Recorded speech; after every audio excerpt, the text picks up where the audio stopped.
It's 9:02. I think we're actually a couple minutes late. I think that we are officially live. In the chat, if you can hear me, if you can just throw something out there that you can hear me, you can see us, that would be appreciated. Tonight, I have on my guest, my weekly guest. He calls himself the comeback card investor, but he hasn't bought a card in months. So maybe we should refer to him as the retired card investor. We will go ahead and bring him on now. You know, Dustin, I was expecting a dad joke, but that's horrible. I mean, it could be like just the commentator, the sports card commentator. It could be something, but you got to be more creative, man. I just need you to start buying cards again eventually. Well, actually, you know what? We talked about this at the show for people that, you know, with the PSA return. And I know have you done the video on that yet? I won't throw out any. The video is done, but it's not out yet. Okay. So you'll know because it's the one video per week I put out versus flooding everyone's feed. And I feel bad for YouTube servers because of how much you bombard them with your daily thoughts on life. You can never have too many videos. That's gonna be like my tagline. That's like on my grave. It's gonna be like, you know, you can never have too many videos. Yeah. Each video thumbnail, you just put a different word. You next video you can never. Just like people do with their Instagram posts, where it's like 9 pictures form one giant picture. You could do that with YouTube videos. I'm just excited to see your video of I lost $13,000 on my PSA return. Click. You know, in fact, 200,000 views in an hour. Hey man, here's the irony is the worse I do on a PSA return, the more people watch it, the more subscribers I get, and the more Google ad revenue I get, which actually makes up for it. So it's probably a better idea or strategy overall to have the worst PSA submission ever, just because I'll probably get way more views on the video, which will make up for all the losses than if I actually had a good return. All right, you're talking too much. I'm going to move over to the chat, say hi to some people.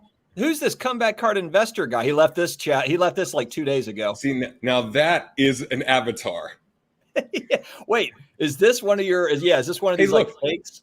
Hey, look, he's actually in that physical shape and has that suit versus a jacked version of you, which doesn't even exist and never has. Absolutely has. COVID got me. Got me. Adventures with Troy. How we doing, buddy? Good to see you. A lot of familiar faces. I'll talk over Brad just so I can get to the chat. Brian, go Saints. You spelled Saints wrong there. Matt, how you doing, man? Good to see Matt. Joseph, good to see you. Some new faces here. I don't recognize Pow 1337, and I don't think I recognize Joseph Rangel. Sports card, whatever. How you doing? Michael Ham, good to see you, buddy. Yeah, good to see. Yeah, we saw Michael in Chicago. That was cool. We all took a picture together. Yeah, we opened up a box of Pro Set with Mike. And when I say we, I mean me and Steve did, not Brad. I slept. Yeah, I slept. Brad was sleeping for 90% of the show. Strategizing, man. Buddy. Exactly. I mean, it's like, are you still in this thing or what? Like, I just hope to God. Here's the thing is Brad so desperately needs people to buy football cards here in the next few weeks. So if you're just like, look, if you were going to give to a charity, instead buy football cards from Brad. Yeah, I mean, I'm pretty charitable. I mean, like, I'm kind of a charity case. Charles, what's going on, buddy? Good to see you. Good to see Charles. I wonder if you got a nice new PMG this week. Ryan, good to see you, man. 57 Tops Johnny U. Yeah, I was really, really excited to get that one. Do I have that over here? I do have it. I sleep with this at night. I'm like, I tell my wife, like, don't roll over like near my pillow because this is right here. There's something about vintage I just don't like, and I think it's this. I grew up in Florida where I was surrounded by people in their 80s, 90s. By vintage people?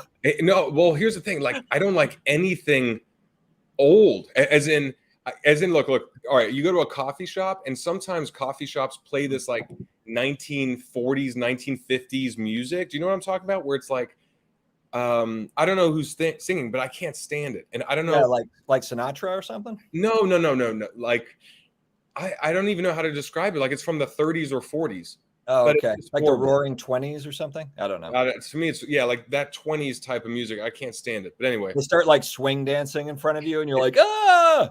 Yeah, I'm trying to work here. You know, just they try to swing dance and just like the butt, like and like an elbow pops and like an arm snaps. All right. Anyway. Dad jokes, Dad. Hobby Champs, how you doing? Cards to Car. Drake's PC. What up, Drake? This is a fellow Saints fan I got to meet. I've been talking with Drake for over a year. He was probably one of my first subscribers.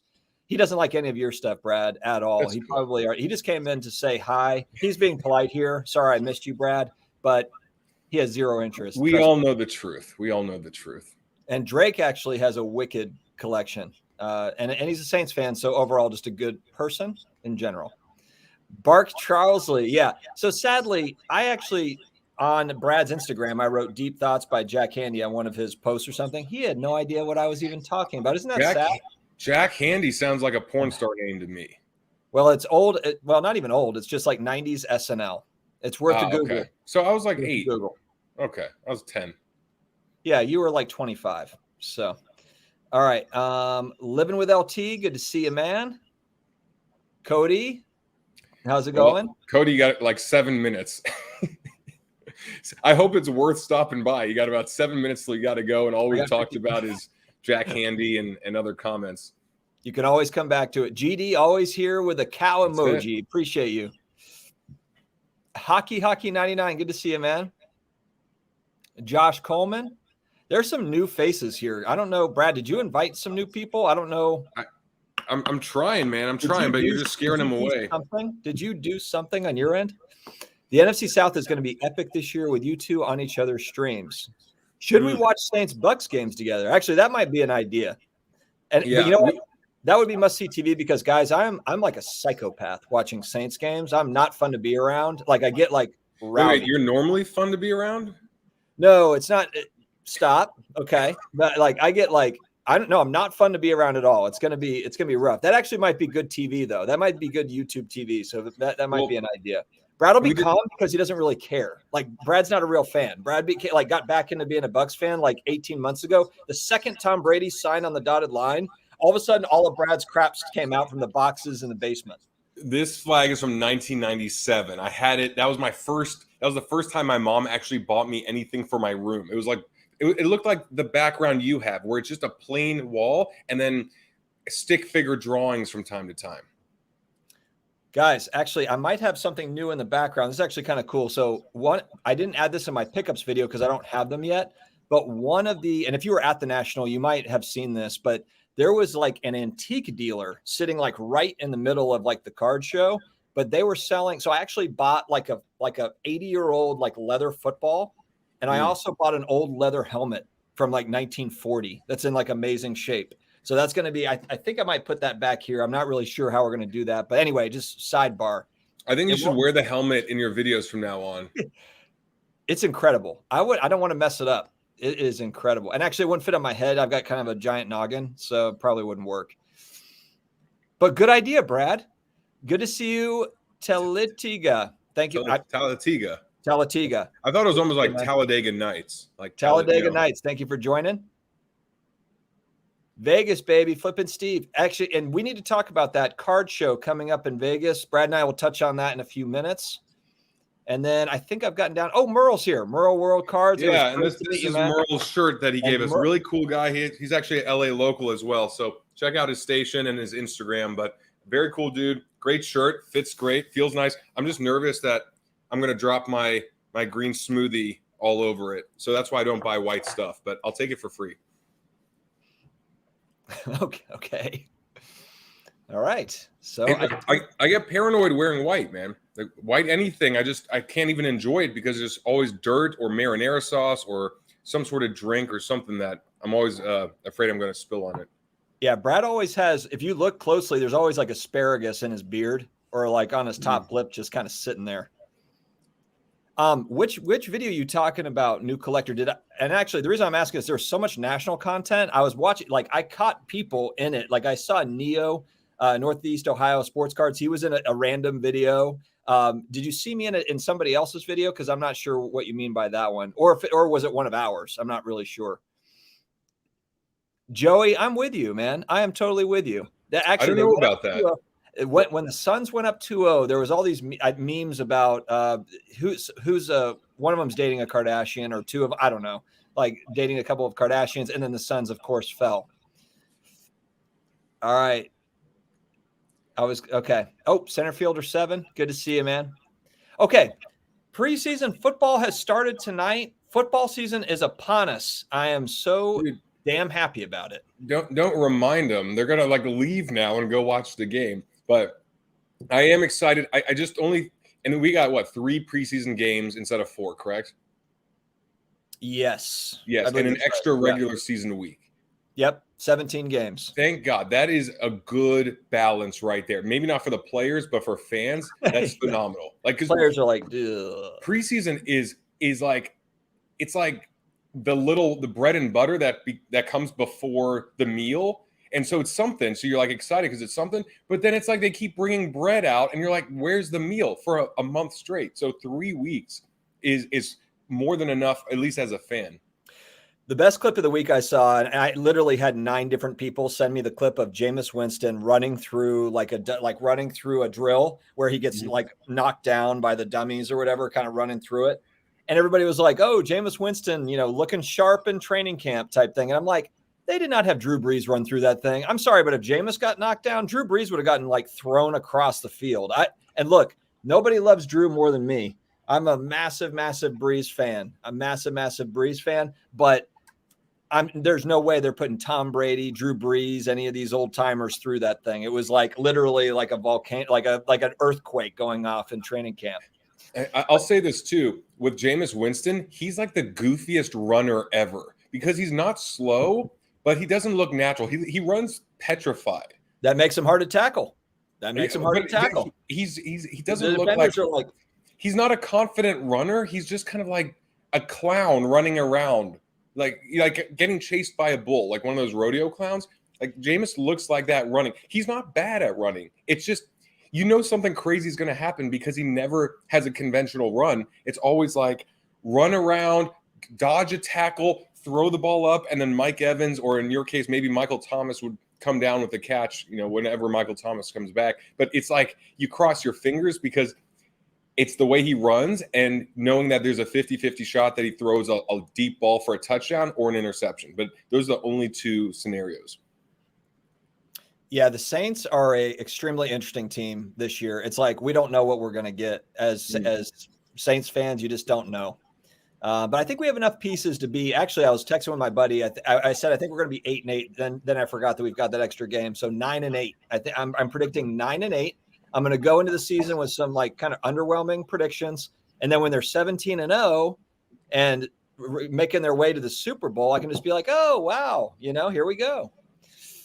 I feel like every week we just talk Bucks and Saints. And, I think we should do our predictions in the last week of preseason.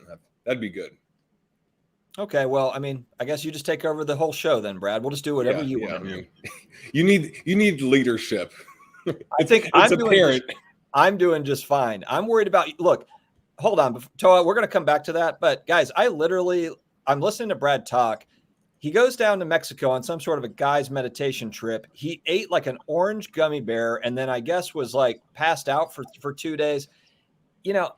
I don't think that I need leadership. I think that I think you need to just have to reconstruct your everything. I don't know. It's called a spiritual awakening. All right. Yeah, spiritual awakening. How much did that cost?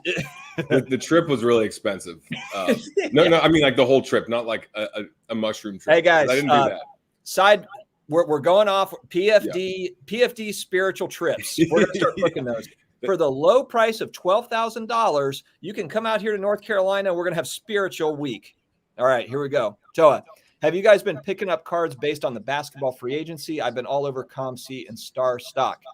So my hobby friends, I would say Brad and Steve and probably Neo and others, I would say, are more of the ComC Star Stock people, of the people that I know. So I'm actually not doing a whole lot in basketball. I did pick up like a couple weeks ago, I picked up Jason Tatum Optic Hollows, PSA 10 and a BGS 9.5 True Gem Plus because Jason Tatum was a target of mine kind of coming into the off season. But I'm you guys know I'm buying graded video games. So I'm diversified here a little bit, but I'm also kind of being patient with, I'm looking at a few different things, but football, I'm actually going to go in on football October, November timeframe. And I'm kind of recharging the budget a little bit after the show. I actually spent more money at the National than I thought I was going to. And so kind of recharging the batteries there. And, but I'm going to go in like October, November football is kind of my focus. And it's like October, it seems like so far away, but it's not. I mean, it's like right around the corner. As soon as kind of that season starts, maybe even end of September, depending on what prices look like for football. That's where my head is. How about you, Brad? Okay. Are you going to buy again, or is it all contingent on you selling something? Well, I mean, I have 137 cards back from PSA. That submission. I've been buying cards since January, football cards since January, and the idea was offload that and then buy in basketball. And I don't like the whole hustle every day, go to card shows every weekend type of thing. I like more of the cherry pick what I like online. And I want to scale up to bigger cards and have less, because it does get overwhelming when you get 137 cards from PSA and you have about 100 cards that you've been buying all over over the last 8 months. But I might just offload even at break even on a lot of these, because I bought at really good prices on a lot of these cards, but they were also cards that were popular last season, where you look at the charts and you look at what's moving and you go, okay, base Prism 10, optic base 10, you know, all these cards that a year ago, those were the first ones to spike. So those were the ones where I go, all right, I guess those are the cards people like, they want to have. And so I bought a lot of those. The downfall is that a lot of that is what is growing in pop count a ton. So even Kyler Murray, for example, I have a handful of his PSA 10 Prism base cards. I only paid $370 to $400. But when I'm looking at where their prices are now, it's still at like $400, $420, because the pop count has gone from, I think, 1,400 when I bought in to about 2,300 now. So it's like people could be interested, but the supply is just going through the roof. So I might just offload at break even, buy in basketball, and then have the mindset of, okay, I need to just do silvers. I need to do the pinks or the red cracked ice or something where there's enough data points there. But I also know that if someone pulled that card, they use an expedited service through PSA. So more than likely that card, the pop count is way more accurate than a card that they would have said, you know what, throw it in the bulk pile and it might take 10 months, but that's fine, because, you know, I don't want to buy in cards that the pop count's going to go up more than 20% or so. So I mean, and also I don't know what's going to happen. Maybe Patrick Mahomes gets injured week 1 and I'm holding 8 of his PSA 8 cards I bought for $900 a piece, and I have to hold on for another year. So, you know, it's interesting because I have a lot of football. I want to see what sells. If you guys saw that video, I put some on Star Stock, about 50 cards on Star Stock, gave a few cards, 6 to alt, and I have a ton others that I just got approved for My Slabs as a seller. So I'm going to list on My Slabs and see what happens, as well as eBay, right? Because like Flipping Steve was saying, he has a price for eBay and he has a price for My Slabs. So if eBay charges more, okay, then you mark up the price another 15%, 12%. If it's on My Slabs, you know that you could charge 12, 15% less. But honestly, it's like I can't feel good about buying in more now without selling what I got. But I just wanted to add a lot more value, because I know that you'd probably just ramble about something that's not very good. Can I suggest that you stagger your losses videos so that it's not like, all, you know, I lost $3,000 this month. But then stagger them up to where it's like, I lost $3,000, I lost $7,000, I lost $10,000, and then you have like the whopper. I lost $20,000 and now I'm living out on the streets. And it's like, you know, thumbnail is you out laying in the road. But then it creates an even better story when I'm on the rise again. Well, I made $400. I made $2,000. I made $14,000. I love it. That's the vlog that everybody wants to see. The vlog, honest to God, the first person that does this is gonna take off. That's what people want to see. Everything is falling apart, but then now I'm coming back. I'm coming back. Yeah, Brad, hey, the comeback, man. It's called the comeback. That means I have to fall. I have to fall from grace. It's Brad, like Batman when Bane throws him in the cave. You have set this up perfectly. You've had some good gains over the last year. You built an audience, And now it's like, sinking ship, but then coming out from underneath it. I'm going to get a makeup artist here to make me look even like bags under my eyes, make me look really weathered. Every single week I look worse and worse. And so you don't have to do that. You just look like just turn your camera off. Just turn the yeah, I just can't use this camera. This is too good. Yeah. He's like, I don't know. I mean, I just have like a $9,000 camera. Oh, does it help me? Does it help out? Does it help? Let me see. Ready, guys? Ready for this? Wait. Oh, geez. Holy good Lord. Turn it back on. Hurry. Huh. Ready? We just lost 12 people when you did that. They just threw up. There we go. Okay. Well, there was a question here by Jonas asking if we're expecting a post-national dip. And I thought that was an interesting question because I didn't even have that thought cross my mind. I would have imagined the other way. But what's your take with the national being over and, we're entering the end of summer? We'll be in fall in the next, month or so? Or I don't know when technically it's fall, but fall, like school season and stuff like that. Yeah, it's a really good point. I mean, obviously nobody really knows. And I haven't really seen data. I guess it'd be good to maybe check, some of the data tools just to see kind of like what's been going on daily on eBay for at least what they're tracking, just to try to get an idea. Like, what were the eBay sales like over the weekend of the National? Were they huge? Were they terrible? Because there was a lot of transactions at the National. I mean, there was a lot of transactions that we're just never going to know kind of what was sold, what was bought, what was traded. But there was a lot of action going on at the National that we'll never really kind of know, the impact. So, yeah, no, I think it'll be interesting to see. I mean, part of me wants to be optimistic that people are optimistic. The one thing is there's tremendous amount of demand. That you could see like with the National, they said that 40% of the people at this year's National were first timers, including myself, including Brad. 40% were first timers. That's insane. That's a tremendous amount of people.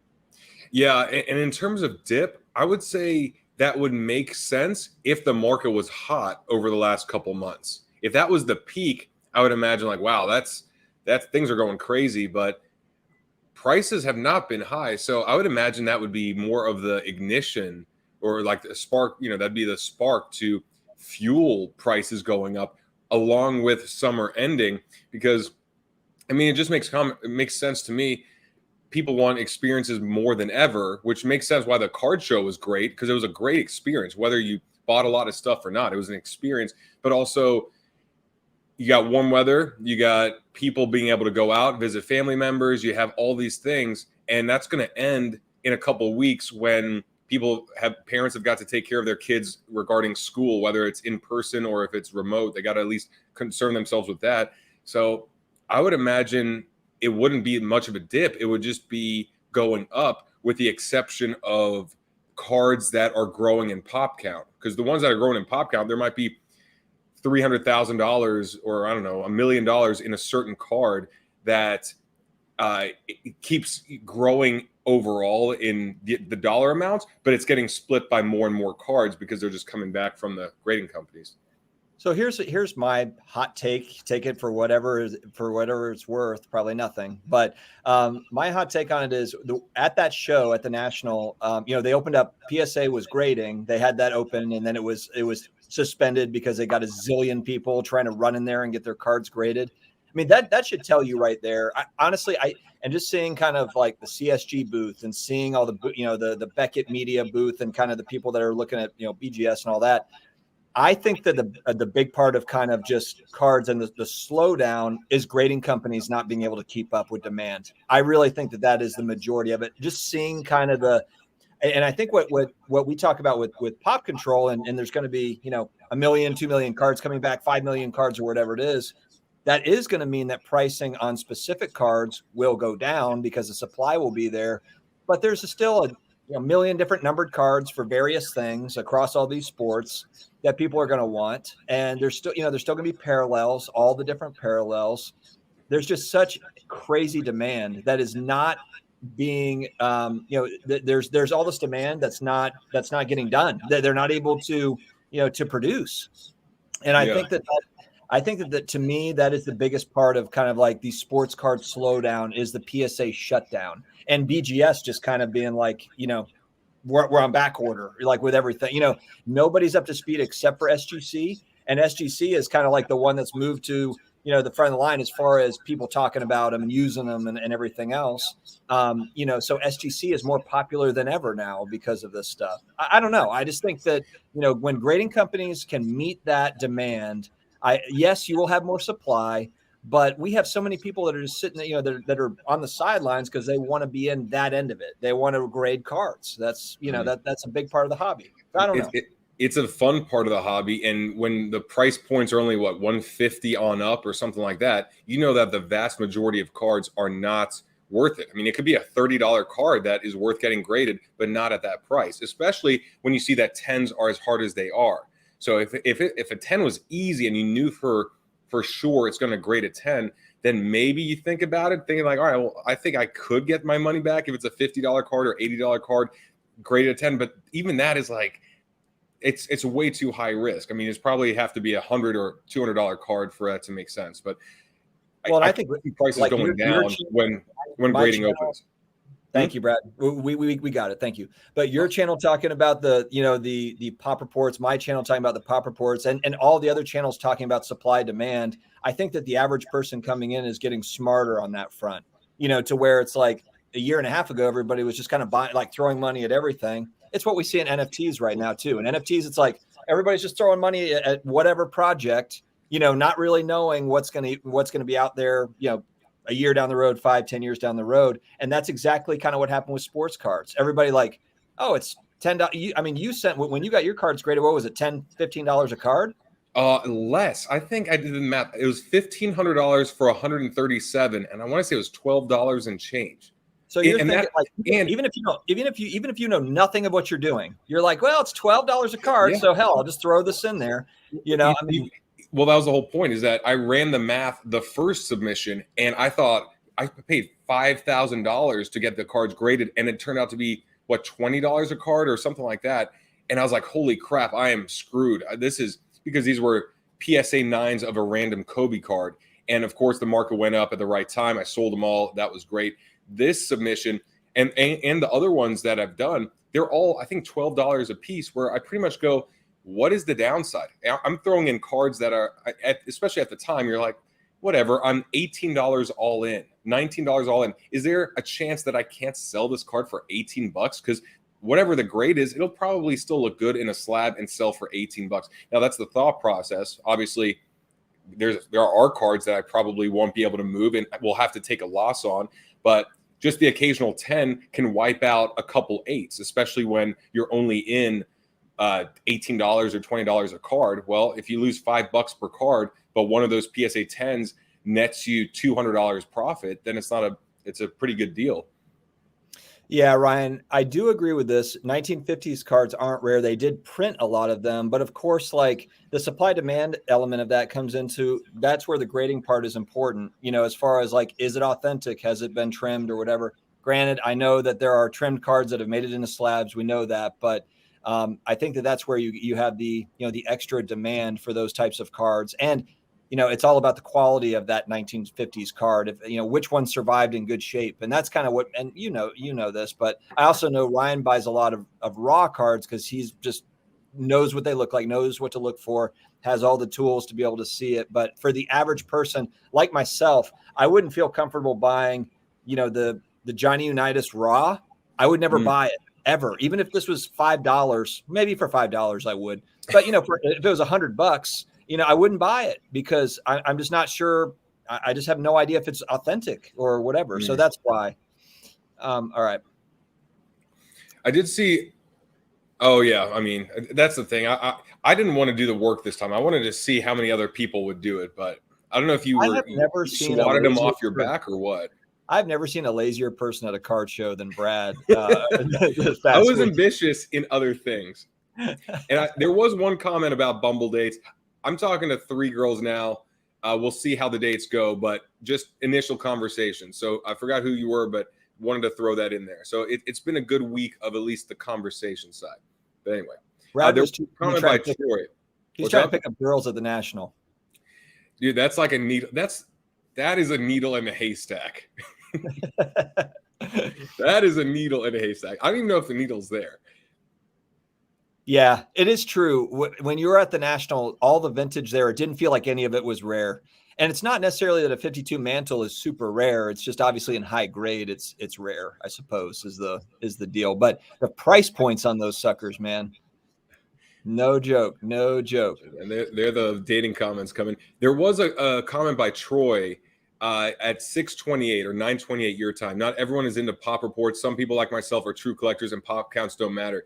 The big thing with that is you could get the card for yourself. However, if the pop report is going to grow, if the count is going to grow, wouldn't you rather pay less for the same card than more? Because I wouldn't want to buy a card even for my PC if there was a good chance of that number growing exponentially, and by default the card loses value. Because if money's no object, do whatever you want, but I'd rather get a good deal on anything, whether it's for an investment or for myself. And that's a car, that's a house, that's groceries, that's pretty much everything. But that's how I operate.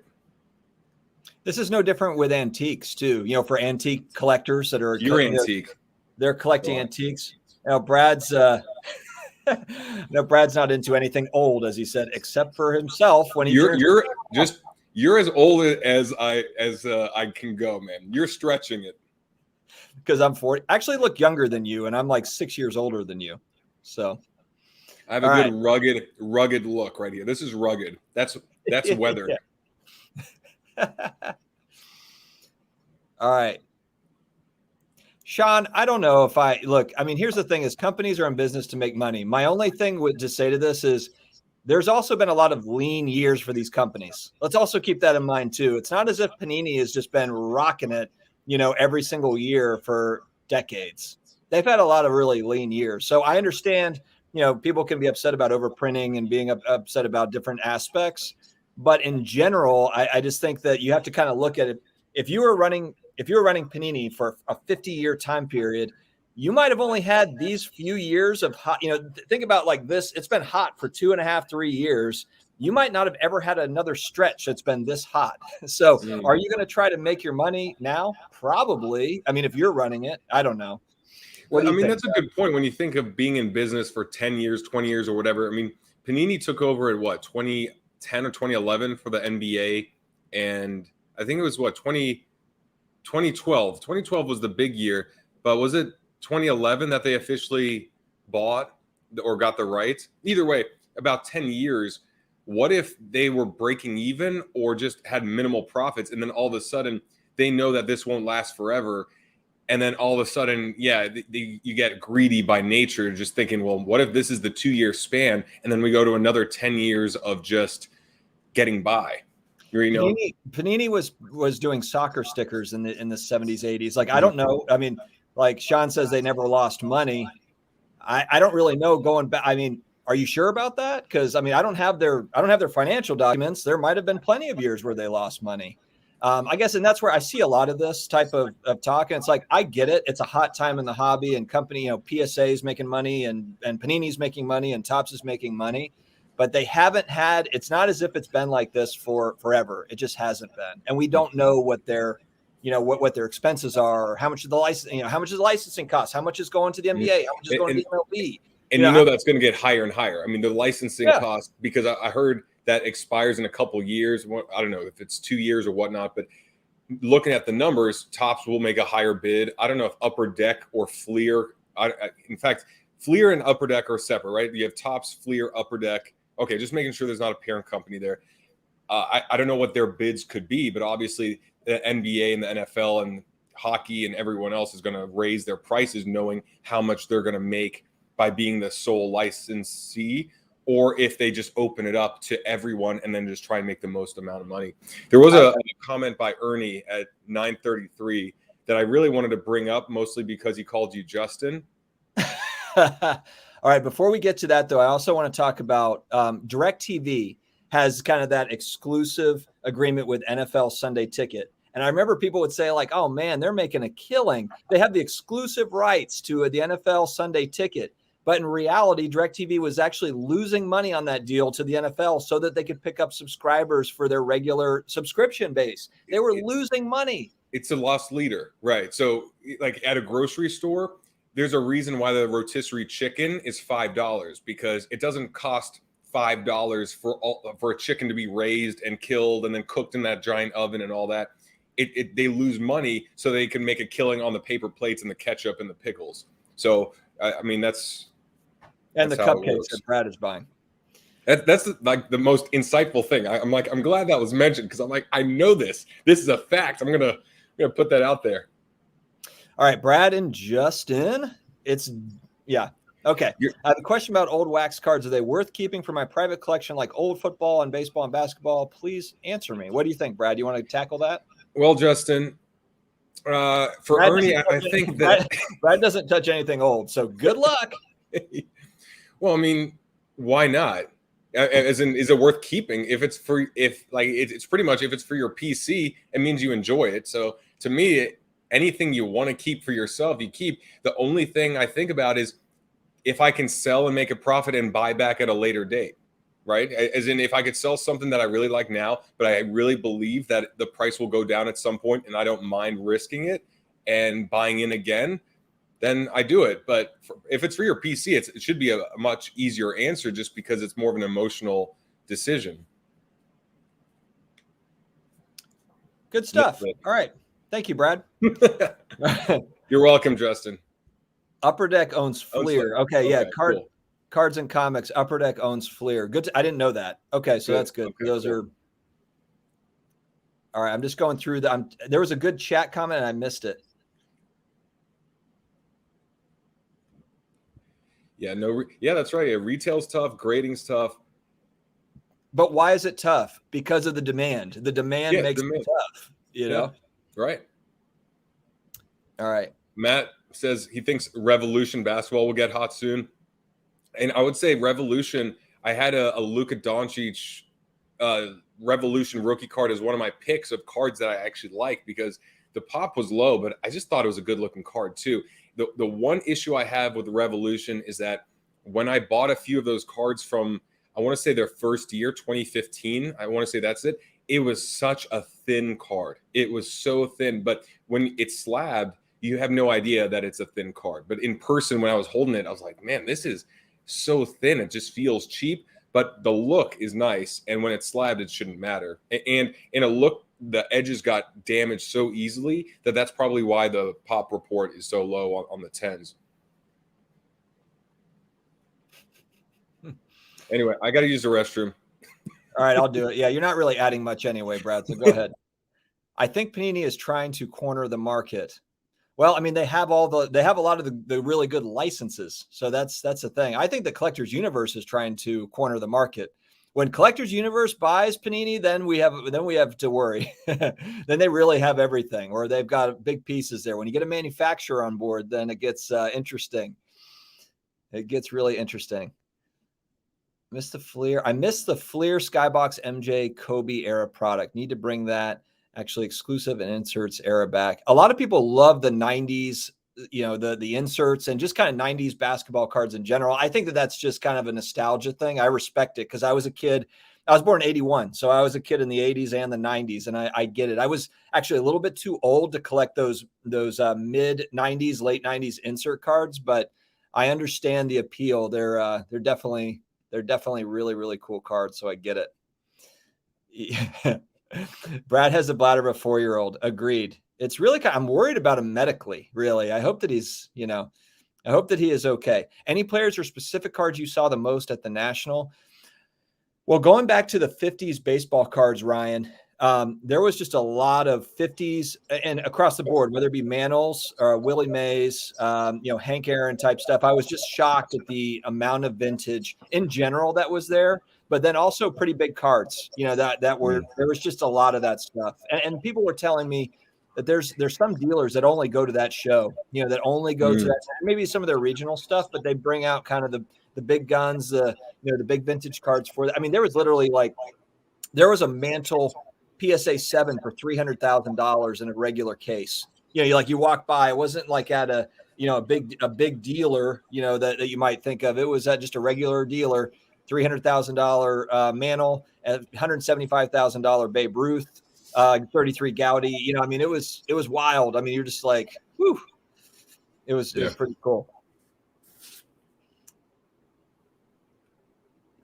What is this? People have been in this hobby for years and years are asking questions of two guys who have recently returned to the hobby. Yeah, Mr. Wonderful. I mean, I got back in 3 years ago. Brad got in yesterday morning. I think he got back into the hobby. So welcome, Brad. Hey, more people, like some people just have been in forever, but haven't started a YouTube station, haven't started an Instagram, haven't done a lot of things. So it's like, start it. And I want to learn from y'all. I mean, we learn from each other. So and we put it out there. And we do learn from people. I'll tell you too, just because you've been in the hobby for 10 years doesn't mean that you know everything either too. I've learned that, I've learned that. And it's changes. I mean, like what we talk about now isn't even the same as what it was 2 or 3 months ago. Every single week there's big news, but every single month it seems like there's a decent sized pivot, because this hobby is not what it was. Even like I remember getting in February 2020, it's a night and day difference from then, let alone what it was like in 2018 or 2014 or earlier than that. I've also noticed too, I mean, when you talk about people that are into cards, there's a lot of, it seems like everyone knows a niche, because it's like when you talk, even 30-year hobbyists, they might really know a lot about vintage baseball, but they don't have a clue about modern basketball. So I've not met one person yet, maybe one or two, but very, very few of the longtime hobbyists have got everything covered across the board. And now you've got non-sports, and now you've got Pokemon, and you've got all these kind of other things.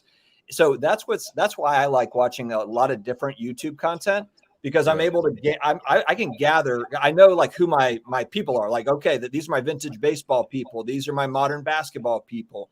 And you can gain things from each. So I'm more of an and person than an or person. So Mr. Wonderful, we don't know everything. We don't claim to know everything. We actually don't know a lot, but we know enough. We know enough. Well, I mean, I would say, Jeremy's down there. Yeah, Jeremy knows a ton, and I learned a lot from him. But at the same time, there is so much, just on platforms, just on grading, just on the different sports, and the new demographic. If there's a ton of 16 to 30-year-olds entering, is that the same type of collector? Do they like the same exact things as 40 to 60-year-olds? Probably not. What's happening? So, I mean, you have to take perspective from a lot of different people. But anyway. Yeah, I agree with this. I think it kind of boils down to, are you an and person or an or person? Because I think it's really an attitude of, I like it all. Like I like, you guys know, I've got graded starting lineups up here. I've got all sorts of different things, and I like hearing different perspectives and learning from a lot of different people. That's how I roll. So, but I understand not everybody's like that. That's why I think it's good to be well-rounded in the hobby. Being 28 years in the vintage hobby, there are things I have never even seen. That's actually an excellent point, Ryan. You can be, and I think that's what's fun about it, is you can be in the hobby forever, and there literally, like, you see a brand new card every week. You'll see something where you're like, what set is this? Where did this come from? And that's really kind of a fun part of it. This is a lot to do with Brad. 130 plus in the room, less than 10 likes. Well, the good news is that this is your station, so I don't really care. Mr. Wonderful's already hit like 5 dislikes on all of his different stations. He's already gone into all of his different accounts. All right. Rally Road has a Super Mario video game pending a $2 million buyout, 2 shares for 50. Yeah, wow. I saw that. Are you too. Serious? I saw that too. The graded video game market is going through its time. So we'll see what happens there. Just the thought that enters my mind is that the more that these other investments, these other how do you want to call it if you don't want to say investments, these other antiques, these other collectibles, the more that those are going up in value, I think that solidifies the idea of these cards being investments on the very high end. Right, the very high end. Because when I see a video game or I see something else that's kind of related or piece of memorabilia, then I'm thinking, well, why not a sports card? Because there's still the argument where people are like, that's not artwork, it's not an investment, it's stupid, they should never pay $1 million for it. But if all these other things are going for that amount, I think it's a lot easier to look at a sports card on the very high end as an investment, just because everything else is starting to look that way as well. Well, common sense would tell you, if somebody is willing to spend tens of millions of dollars for a one-of-one piece of art, which For me, I think that's insane. And that same person probably thinks it's insane that someone would spend $2 million on a one-of-a-kind video game. They probably think that's insane, but it's like the same mindset though, really. Mm-hmm. It's an alternative investment. However you want to, you want to look at that. I don't want a piece of art. I mean, I don't want $1 million piece of art. It'd probably look like crap. It'd look like, some lady just sitting there in a chair looking outside of a window. I'm like, that's stupid. It's hard. Sports Cards Times, it's hard. He talks a lot. It's like, can we get to the point a little bit quicker? And we're working on that behind the scenes. Brad and I are working on that. Getting right to the point. I'm taking classes.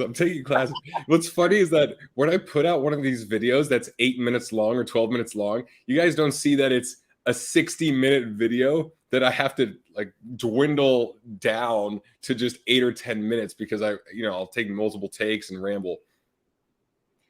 I really have no idea. Hall of Fame card collector, you probably know better than I do. I think this boils down to each person's kind of general preference, whether it's you have Hall of Fame vintage, rookie, basketball, baseball, football.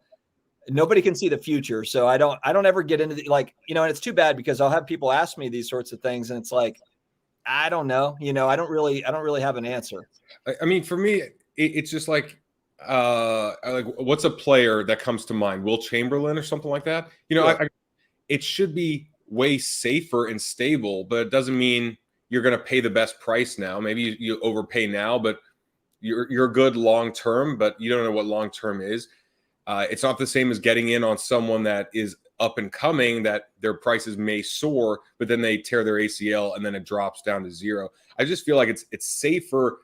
It's a long term play, and it's a nice bonus if it does spike up in value for some reason, maybe in the news or just in general, if all the cards go up like they did with the 90s, like all the stuff back in February, March, when everything just went up. It could happen like that, but I wouldn't say better because better is really based on what you're looking for. Well, and how long? Yeah, it's like price point. How long are you holding it? Short term, long term? What's your definition of short term? What's your definition of long term? It's a zillion different questions. That's why it would just take too long to properly answer anything like that. So sorry, man. I just don't have it.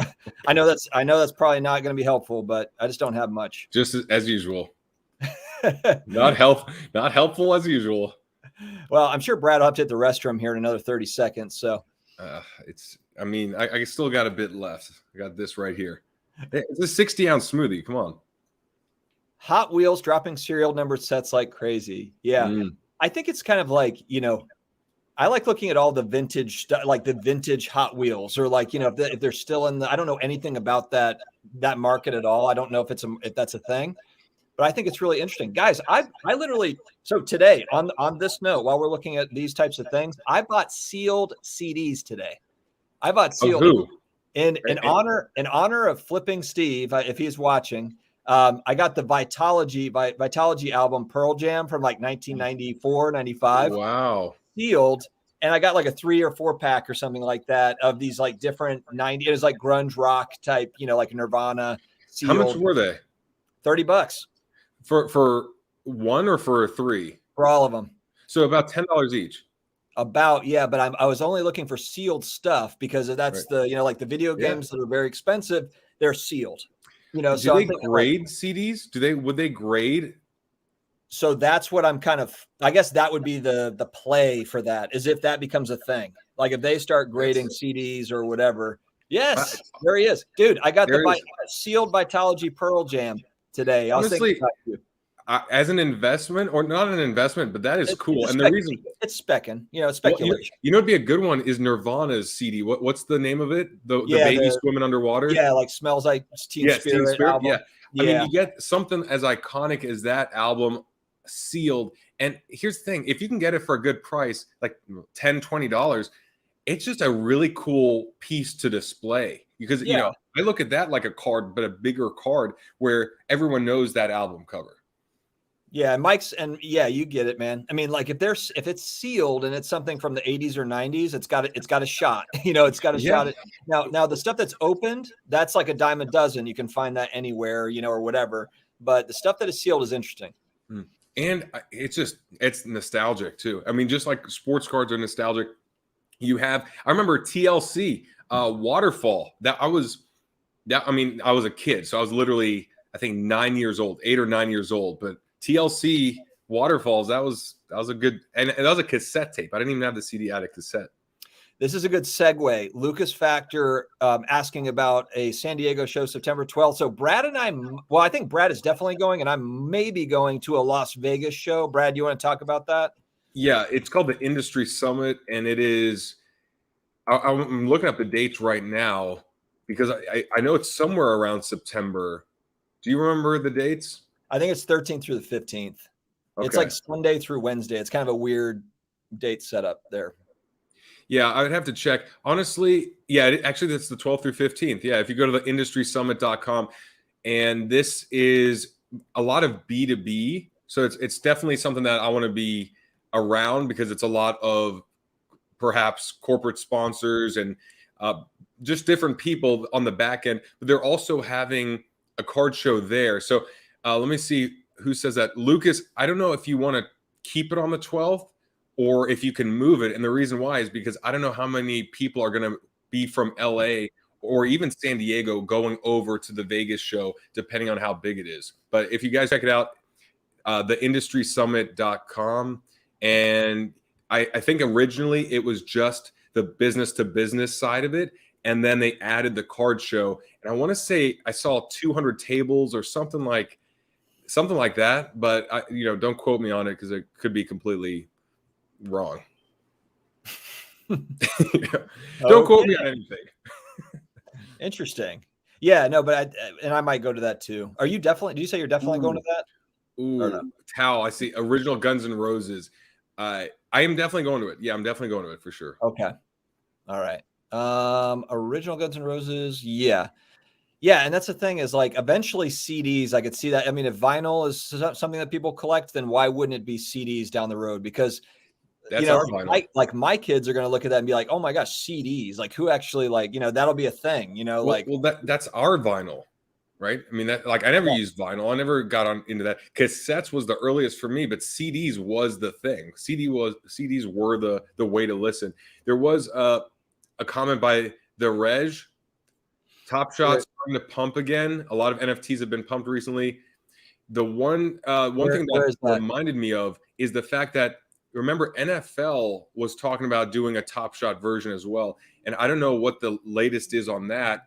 But that's something to consider because if you're holding a lot of football cards, especially the stuff that tends to dip and spike quickly, that was a concern of mine where I'm like, do I want to hold on to these cards, even if they're great players, if they launch an NFL Top Shot equivalent and a lot of people and money flock there, even if it's just for three months or 6 months during the whole season?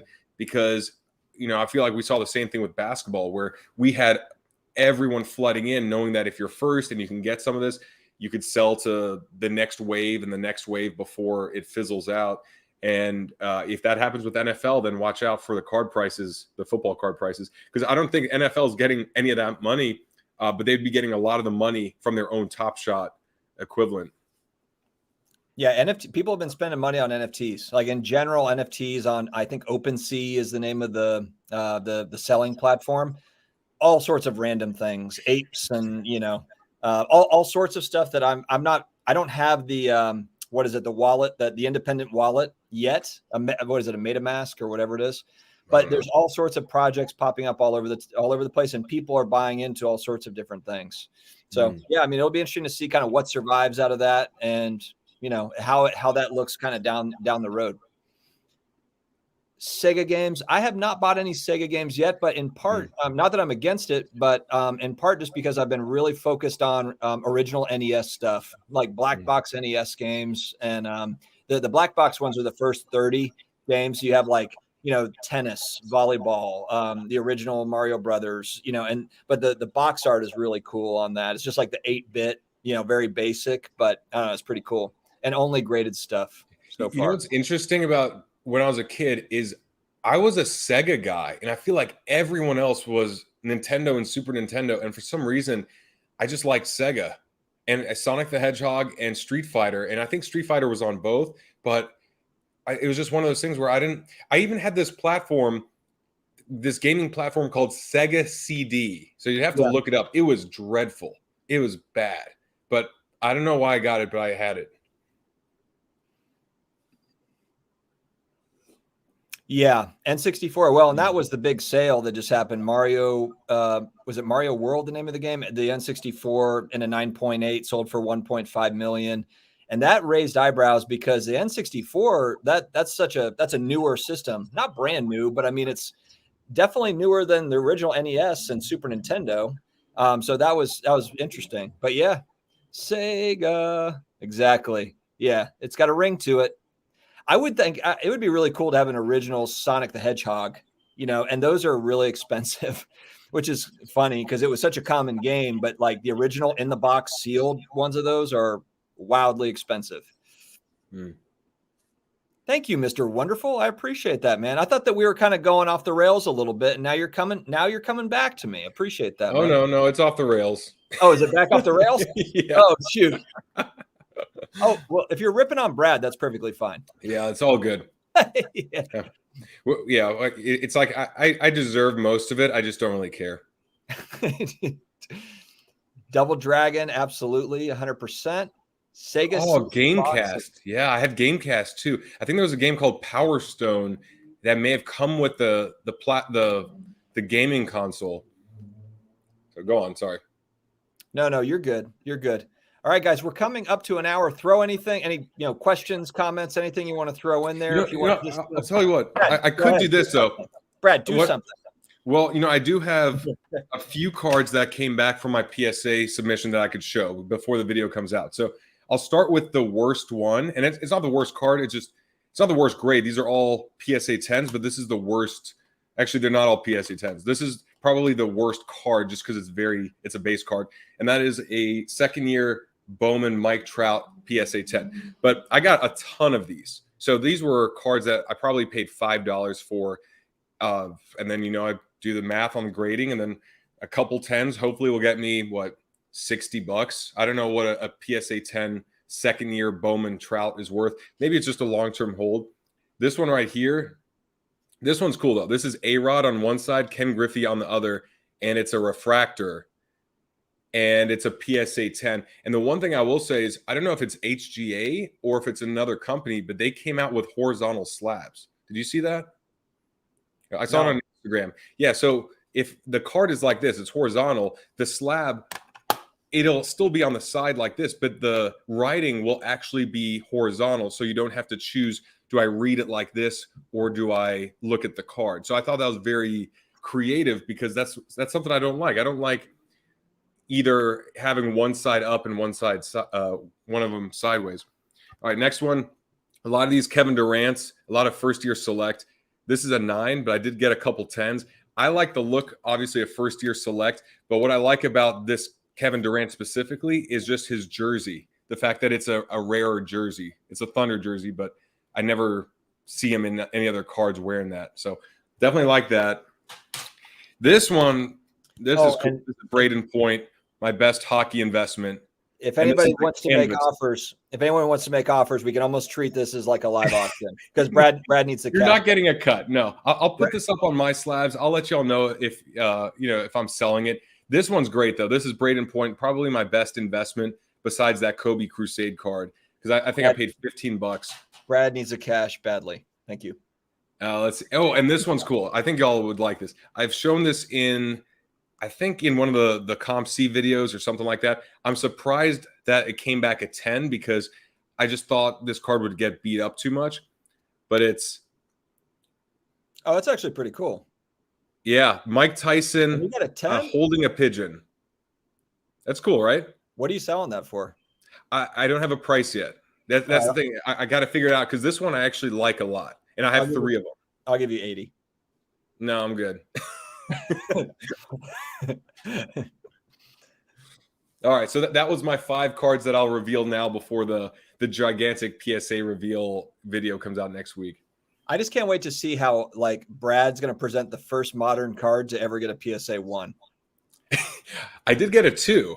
You saw that, right? That was a post I did. I just set you up for that. Brad actually got a PSA 2 on an ultra modern card. I don't even know how that's possible. It was a 2004 LeBron James Fleer USA basketball. So it was 04, but isn't a PSA 2 like a crumpled up piece of paper? You would think.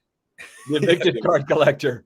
Dude, that's actually funny based on a couple things that I say in the video that'll come out next week.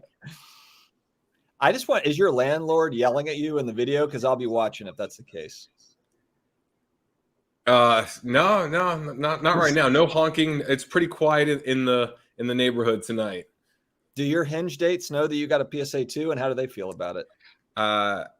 It's going to be a big shock for them, but she walks in, she sees the Bucks flag, and she kind of like strike one, and then she looks over like there's not a bedroom here. It's just a living room with a mattress. Strike 2, strike 3, PSA 2s. I got a mattress. That's more than some. And the goal is always no sheets on it. The goal is always to go back to their place, to her place, because I'm not very confident in my card cave here. That PSA 2 is a pop 1, an eBay 1 of 1 PSA 2. Hey, if it is a pop 1, I mean, I see that in eBay listings all the time where it's like pop 1 because it's so freaking bad. Brad State will be honking from their Civic outside. They're really coming at you now, Brad. They're coming at you. All right, guys, we are at the 1 hour mark, and I can't really take much more of him. So we're going to go ahead and wrap this up. I appreciate you guys hanging out with us. We'll be back again next week, assuming Brad's not on another man trip to another country eating orange gummy bears. We'll see. Yeah, you guys don't know about that, but Dustin knows. You'll probably find out soon enough. Brad got a great deal on the $18,000 men's meditation trip to South America. It's normally $30,000. See, there you go. Yeah, you got a discount. All right, guys. Thanks very much for joining. We will talk to you again next week. Thanks, guys. See ya.